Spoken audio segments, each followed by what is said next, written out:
시온 성가대 찬양 감사합니다. 오늘 말씀 누가복음 15장 11절에서 32절 말씀입니다. 신약 성경에서 우리에게 굉장히 익숙한 이야기가 바로 오늘 누가복음의 본문 두 형제의 이야기입니다. 내용은 우리도 잘 알다시피 이런 내용입니다. 어느 아버지에게 두 아들이 있었는데 작은 아들이 어느 날 아버지에게 아버지가 돌아가시면 어차피 재산을 분배하게 되어 있으니까 그 분배될 재산을 미리 나에게 달라고 그렇게 요구합니다.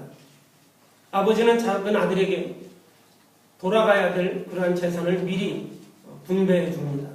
작은 아들은 이 재산을 얼마 되지 않아서 다 처분해서 돈으로 바꾸어서 다른 나라로 가서 허랑방탕하고 이 재산을 다 낭비해 버립니다.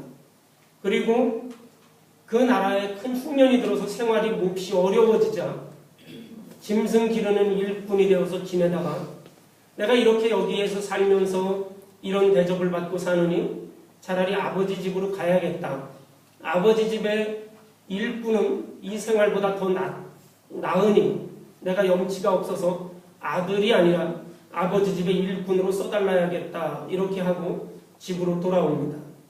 이때 아버지가 죽은 줄 알았던 이 작은 아들이 살아 돌아온 것을 보고 크게 반겨하고 잔치를 열고 작은 아들이 돌아온 것을 기뻐했다는 그러한 이야기입니다.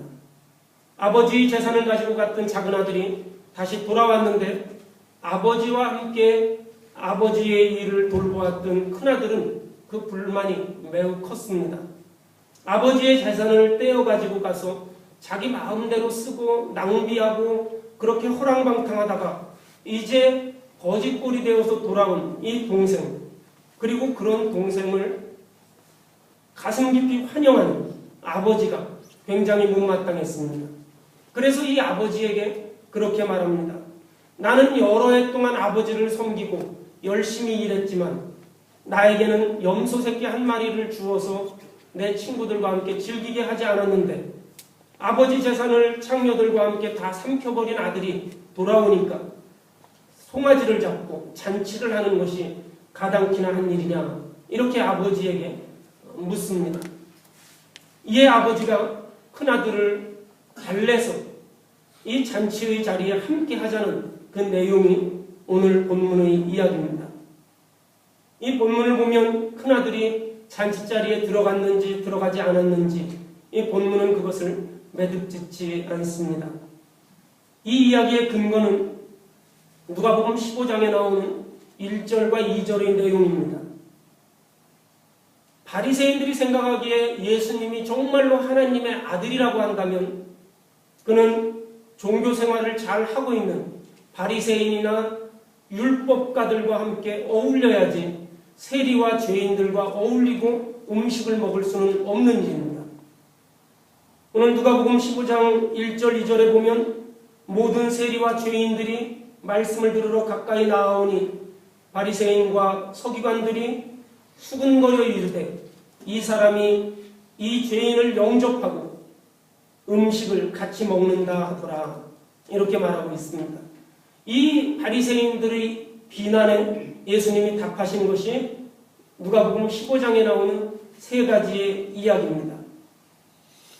바리새인들은 굉장히 화가 났습니다. 하나님의 아들이라고 하는 메시아라고 하는 이 예수가 세리나 죄인들과 함께 음식을 나누는 것, 예수가 메시아이고 또 그에 걸맞는 능력을 보여준다면 또 그에 걸맞는 행동을 해야만이, 그래야 이 예수가 메시아인 것을 더 확실히 알 텐데 예수님은 그렇게 하지 않았기 때문에 바리새인들은 예수를 보면서 화가 났습니다. 그래서 예수님이 말씀해 주시는 겁니다. 15장에 보면 잃은 양과 잃은 드라크마와 잃은 아들의 이야기가 나옵니다. 이 비유는 예수님이 점점 이 비유의 강도를 더해가는 거죠. 양보다 더 귀한 게 뭡니까? 돈이 더 귀하죠. 양 한 마리보다 돈이 더 귀합니다. 또 돈보다 무엇이 더 귀합니까? 아들이 더 귀합니다. 그래서 예수님의 비유를 보면 잃은 양에 대한 비유를 이야기하시고 잃은 돈에 대한 비유를 이야기하시고 잃은 아들에 대한 그러한 이야기를 하십니다. 점점 그 이야기를 높여가는 것이죠. 또 그것은 다른 한편으로는 그 이야기들이 잃은 양에 대한 이야기가, 잃은 돈에 대한 이야기가 이 사람들에게 별로 그렇게 감흥을 주지 못하고 그들에게 어떤 마음으로 다가오지 않기 때문에 예수님이 점점 그 강도를 높여가셨다고 볼 수도 있습니다. 예수님은 이 이야기를 통해서 아버지가 큰 아들에게 너도 같이 이 잔치에 참여하자 이렇게 말합니다. 그때 29절 말씀, 오늘 29절 말씀 보십시오. 이 아들이 뭐라고 이야기합니까? 단호하게 말합니다. 나에게 염소 새끼 한 마리라도 준 적이 없다. 이렇게 말합니다. 염소 새끼 한 마리 준 적도 없는데 30절 보면 어떻게 아버지의 살림을 창녀들과 함께 다 허비한 이 아들을 위해서 송아지를 잡고 잔치를 베풉니까? 이 큰아들은 아버지에게 묻습니다. 아버지의 정의는 무엇입니까? 과연 아버지의 정의는 어디에 있습니까? 아버지가 생각하는 정의는 어떤 것입니까? 이렇게 묻고 있는 것입니다. 나에게는 내 친구들과 함께 어울려서 잔치하라고 염소 새끼 한 마리 주지 않았는데 아버지의 재산을 다 낭비한 이 아들이 왔을 때 송아지를 잡고 온 동네 사람들과 함께 다 잔치를 베푸는데 과연 이것이 아버지의 행동으로서 옳은 행동입니까? 아버지는 정의롭습니까? 이렇게 묻고 있는 것입니다. 나는 당연히 아버지에게로부터 염소 새끼 한 마리 그 이상을 받고 잔치상을 받아야 될 권리가 있다고 생각하는데 작은 아들은 자격이 없습니다. 이 문제를 내가 짚고 넘어가야 되겠습니다. 이것이 이 아들의 생각입니다.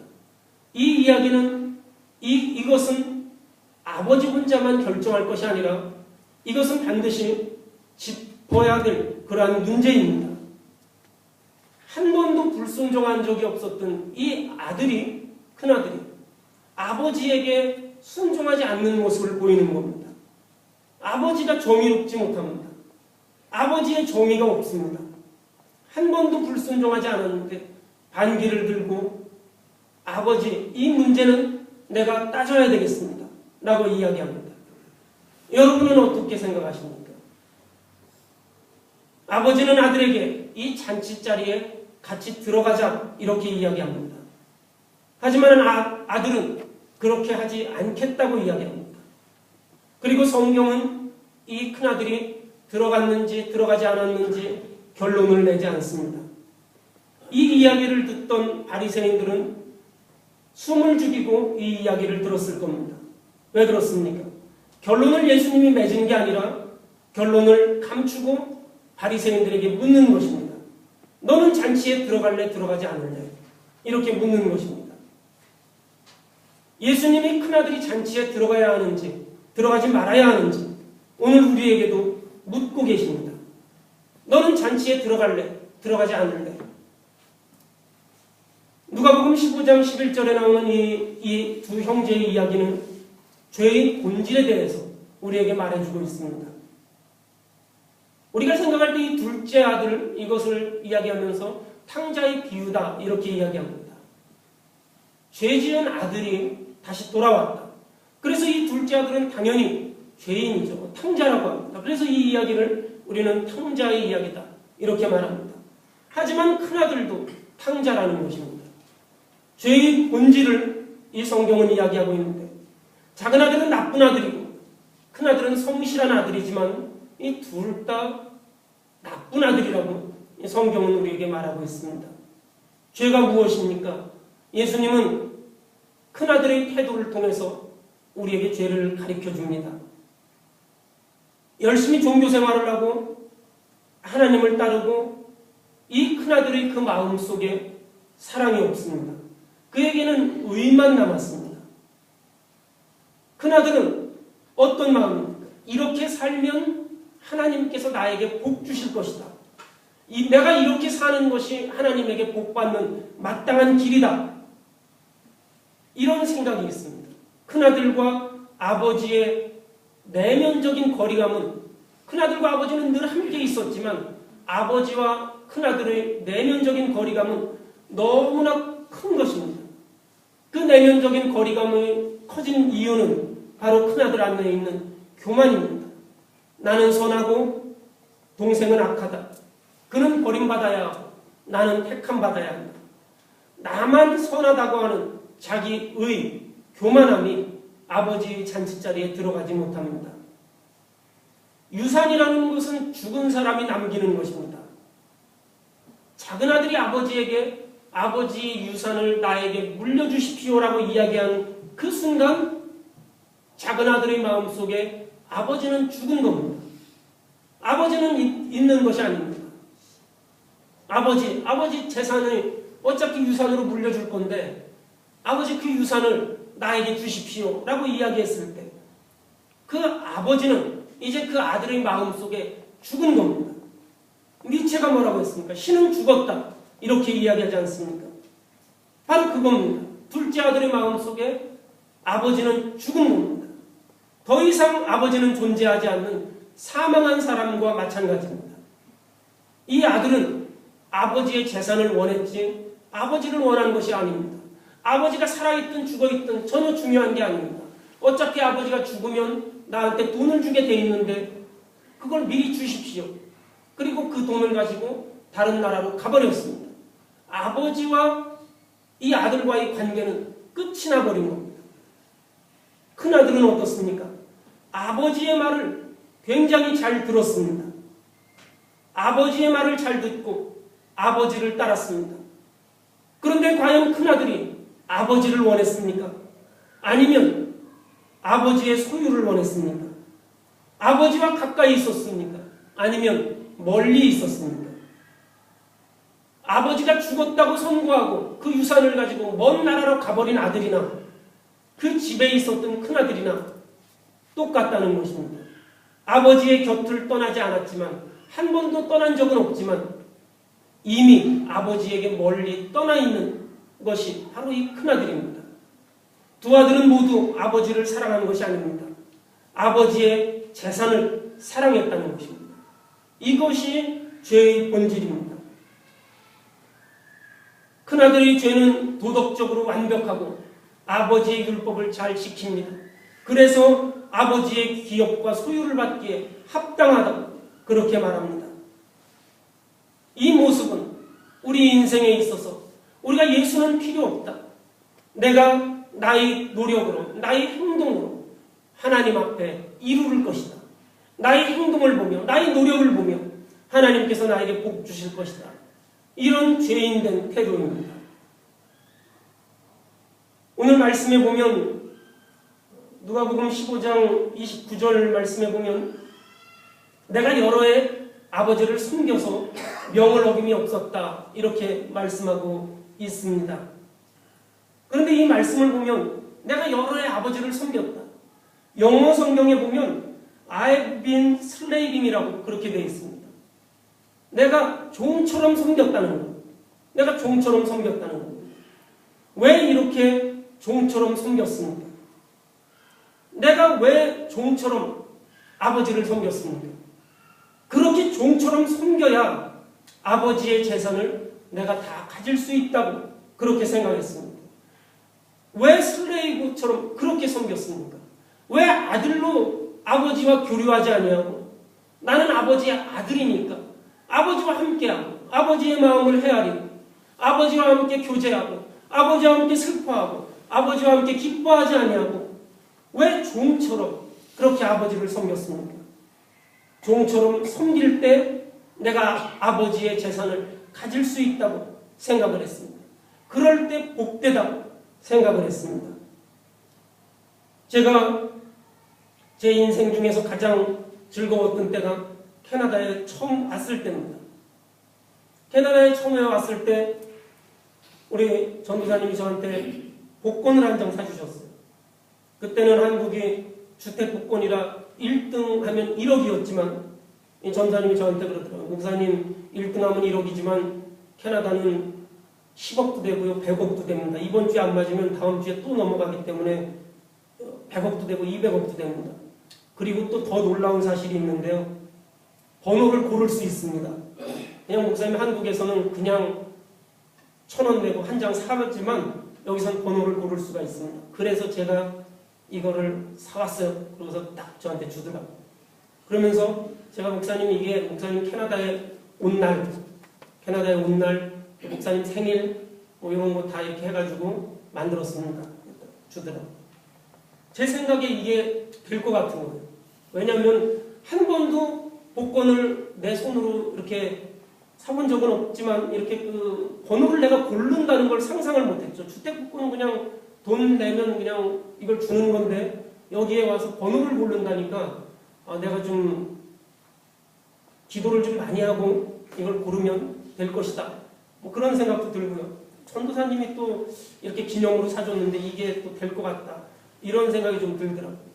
그걸 제가 수첩에다가 딱 이렇게 넣어놓고 교회에서 교인들이 식사하면서 이야기하죠. 내가 오늘 지난주에 차를 바꿨는데 캐딜락으로 바꿨어. 그런 얘기를 이렇게 합니다. 캐딜락이 제일 좋은 차예요. 캐딜락으로 바꿨어. 그럼 저는 그 얘기를, 저는 그때 차가 없었는데 그 얘기를 이렇게 딱 들으면서 웃기는 거예요. 나는 다음 주에 포르쉐 살 건데 웃기는 겁니다. 캐딜락 진짜 한 6, 7만 불짜리 사가지고 저걸 또 자랑이라고 해서 웃기는 거예요. 저는 아파트 살았는데 누가 우리 집이 그때 집이 한 1,500불 정도 했어요. 1,500불 정도 하는데 이번에 주인이 1,700불로 올려달래 뭐 이런 이야기하면 웃기는 거예요. 나는 다음 주에 이제 놀스밴쿠버에 가면 그 바다가 펼쳐지는 그 밀리언짜리 집들이 있는데 난 다음 주에 저걸 살 생각인데 무슨 집을 1,600, 1,700 이러면서 그러고 있냐 하면서 웃기는 거예요. 누가 저한테 욕은 하지 않았지만 만약에 누가 저한테 욕을 하면 저는 아무렇지도 않을 거예요. 누가 저를 때리진 않았지만 누가 와서 내 뺨을 때려도 나는 그냥 맞고 말 겁니다. 왜냐하면 다음 주에 내가 한 200억 생기는데 한 2천만 불, 뭐 4천만 불 생기는데 뭐 뺨 내가 충분히 때릴 수 있지, 맞을 수 있지, 뭐 이런 생각이 듭니다. 여러분이 옆 사람한테 옆 사람을 보시면서 왜 이렇게 못생겼냐, 이렇게 옷이 왜 그 모양이냐 한번 이렇게 얘기해 보세요. 그러면 굉장히 기분 나쁩니다. 그런 얘기 들으면 기분 나쁘죠. 근데 내가 지금 1등짜리 복권이 당첨이 됐는데 남들한테 알리기 싫어서 내가 지금 정리하고 있는 중이에요. 내가 몰래 정리하고 있는 중입니다. 그런데 옆 사람이 와가지고 너 왜 이렇게 못생겼냐, 너 왜 옷이 급골이냐 이렇게 이야기하면 하나도 기분이 안 납니다. 그래서 나 그런 사람이야 그냥. 그러면서 속으로 내가 지금 정리 중이다. 내가 이제 한 달 후에는 너는 못 본다 이러면서 굉장히 기뻐하는 거죠. 뭐 교회에 나와서 예배를 드려도 뭐 목사님이 설교를 아무리 개판으로 하고 뭐 찬송을 사람들이 아무리 개판으로 부르고 이래도 은혜를 잔뜩 받고 갈 거예요. 왜냐면 나는 다음 주나 한 2주 정도면 다 정리하고 갈 거니까 굉장히 그 은혜적으로 볼 겁니다. 힘든 일도 힘들지가 않을 거예요. 이게 뭐가 문제입니까? 내가 이렇게 수백억이 나한테 있는데 뭐가 문제예요? 아무 문제가 되지 않습니다. 내가 어렵기 때문에 내가 어려운 거예요. 내가 어려우니까, 내가 몸이 약하니까, 내가 모든 일들에 어려움이 있으니까 내가 일 더해 가도 어렵고 교회에 와도 어렵고 어려운 거예요. 그런데 내가 모든 것이 다 풍성하면 얼마나 좋습니까? 우리 어린아이들이 조그만 아이들, 우리 한나 같은 애들이 얼마나 그 엄마를 보면 방긋방긋 웃고 좋아합니까? 뭐 집안에 무슨 뭐 돈이 있는지 없는지 뭐 그런 거 신경 쓰지 않고 엄마만 보면 그냥 좋아하고 웃고 기뻐하는 거죠. 우리 여러분, 종이 조각 복권 한 장이 더 큽니까? 하나님이 더 큽니까? 어떤 게 더 커요? 어떤 게 더 큽니까? 예? 이걸 고민하면 어떡합니까? 종이 조각 하나가 더 커요? 하나님이 더 큽니까? 우리 100억이 더 큽니까? 하나님이 더 큽니까? 무엇이 더 큽니까? 하나님이 더 크죠? 이 하나님을 함께 모시면, 마음에 모시면 모든 것이 행복합니다. 어려운 일에도 짜증이 날 일이 없어요. 어린아이가 돈이 없어도 늘 웃는 것처럼 부모가 있기 때문에. 하나님이 계시는데 내 안에 무엇이 문제가 있습니까? 우리가 이 큰아들의 태도가 여러분들에게 공감이 가는 면이 있을 겁니다. 내 동생은 돈을 가지고 가서 다 써버리고 돌아왔는데 나는 아버지 밑에서 열심히 일을 했는데, 이 공감이 가는 면이 있을 겁니다. 그래서 아버지에게 불평할 수 있어요. 아버지 이럴 수 있습니까? 불평할 수 있습니다. 그러자 아버지가 뭐라고 했습니까? 31절에 보면 아버지가 이 큰아들에게 뭐라고 말합니까? 내 것이 다 내 것이다. 이렇게 말합니다. 내 것이 다 내 것이다. 하나님이, 우리가 복권 한 장 가지고도 한 주 동안 행복하게 사는데 하나님이 나와 함께 하시면서 말씀하시는 거예요. 내가 너와 함께 있다. 내 것이 다 내 것이다. 내가 어떤 일이 있어도, 어떤 어려움이 있어도 두려워하지 말고 염려하지 말아라. 내가 너와 함께 있다. 이렇게 말씀하시는 겁니다. 아버지가 이 형에게 말씀합니다. 동생이 그렇게 낭비하고 다 써버렸지만 너는 나와 함께 있었고 내가 가진 모든 것이 다 내 것이 아니냐. 이렇게 말합니다. 그리고 형에게 또 이야기합니다. 이 형은 아버지에게 뭐라고 말합니까? 당신의 아들이 이렇게 이 모양으로 하고 돌아왔습니다. 이렇게 이야기하는데 이 아버지는 이 형에게 뭐라고 이야기합니까? 내 동생이다. 이렇게 말합니다. 32절에 보면 내 동생은 이렇게 말합니다. 내 작은아들은이 아니라 내 동생은 그렇게 말합니다. 이 동생도 내 것이라는 겁니다. 내가 가지고 있는 이 모든 재산도 내 것이지만 이 동생도 너희 것이라는 겁니다.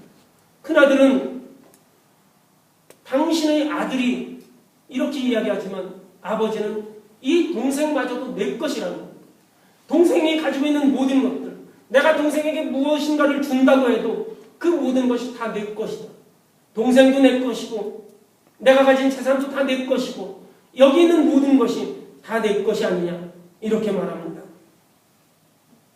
우리가 이 비유를 보면서 둘째 아들이 값없이 용서를 받습니다.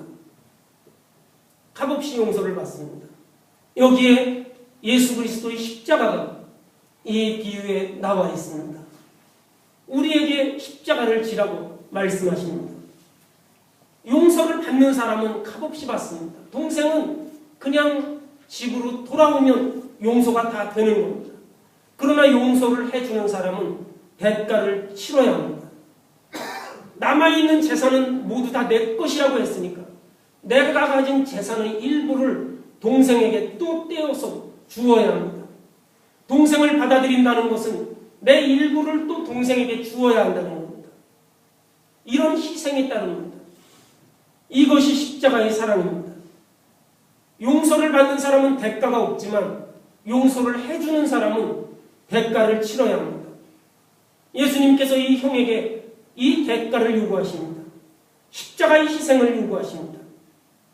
형은 동생은 나와 다르다고 합니다. 그러면서 십자가를 지지 않으려고 합니다. 하지만 아버지는 말합니다. 이는 너희 동생이다.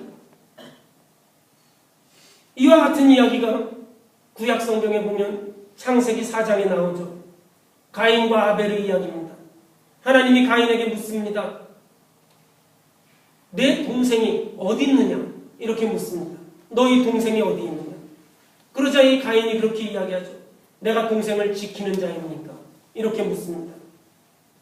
아버지가 아들에게 이야기합니다. 내 재산을 지켜서라도 다 바쳐서라도 동생을 지켜야 되지 않겠는가? 그게 형이 아니냐? 내가 너에게 묻는데 내 동생이 어디 있느냐? 내가 내 동생을 지키는 자입니까? 라고 그렇게 하나님한테 이야기할 때 그렇다. 너는 형이 아니냐? 형은 동생을 지켜야 되는 것이다. 형은 동생을 안아야 되는 것이다. 너는 동생을 죽여버렸다. 그렇게 말합니다. 종교에 열심이었던 바리새인들, 그들은 형과 같은 그러한 사람들이었습니다. 동생을 지키지 않았습니다. 진짜 형이라면, 아버지, 제가 제 동생을 지키겠습니다. 아버지, 내 동생이 이렇게 살아 들어왔는데 정말 아버지가 기쁘시겠습니다. 아버지, 정말 아버지의 마음이 얼마나 기쁘십니까? 이것보다 더 큰 잔치를 벌여도 부족함이 없습니다. 이렇게 이야기해야 합니다. 아버지의 기쁨에 함께 참여해야 합니다. 하지만 형의 마음속에 아버지는 이미 죽어 있습니다. 아버지와 함께 했지만 동생과 똑같이 그 마음에 아버지는 죽어 있습니다. 죽었던 아버지가 동생의 마음에서 살아났지만 형은 죽은 채로 그대로 있는 것입니다. 이런 이 형에게 십자가를 짊어지는 것처럼 너를 희생해서 동생을 받아들이고 그리고 나를 사랑하는 그런 아버지의 강력한 말씀입니다. 형이나 이 동생 아버지의 소유를 택했고 또 열심히 일했거나 타국에 가서 호랑방탕했거나 아버지의 재산을 그렇게 사용했습니다. 아버지를 마음에 담지 못했습니다. 이것이 큰아들과 작은아들의 모습입니다. 그런데 아버지를 떠올리고 죽었던 아버지, 내 마음속에 죽어있는 아버지, 유산을 받은 아버지, 이 아버지가 살아계셔서 내가 아버지에게 가면 아버지가 나를 아들로 다시 받아주리라. 이렇게 생각한 이 작은아들, 그 마음속에 죽었던 아버지가 다시 살아난 것입니다. 이것이 작은아들의 모습입니다. 큰아들에게 아버지가 말씀하시는 거죠. 내 동생이다. 잔치자리에 같이 들어가자. 이렇게 권면하십니다. 율법은 우리에게 말해줍니다. 율법은 우리에게 많은 것을 지키는 것이 중요한 것이 아니라고 이야기합니다. 율법은 첫 번째는 하나님을 사랑하고 두 번째는 이웃을 사랑하는 것. 이것이 우리가 마땅히 행해야 하고 지켜야 하는 율법이라고 우리에게 말씀하십니다. 사랑하는 성도 여러분, 우리가 우리의 종교의 옷을 벗어버리고 하나님을 사랑하고 또 이웃을 사랑하고 우리가 십자가를 지는 희생을 마땅히 감당할 수 있는 형과 같은 그러한 모습이 되어야 합니다. 또 우리가 둘째 아들처럼 내 마음에 죽어있는 이 아버지를 다시금 생각하고 다시금 떠올리면서 이 아버지를 다시금 살려내고 아버지 앞에 돌아갈 수 있는 우리 성도 여러분이 되시기를 주님의 이름으로 축원합니다. 다 같이 기도하시겠습니다. 사랑과 은혜가 많은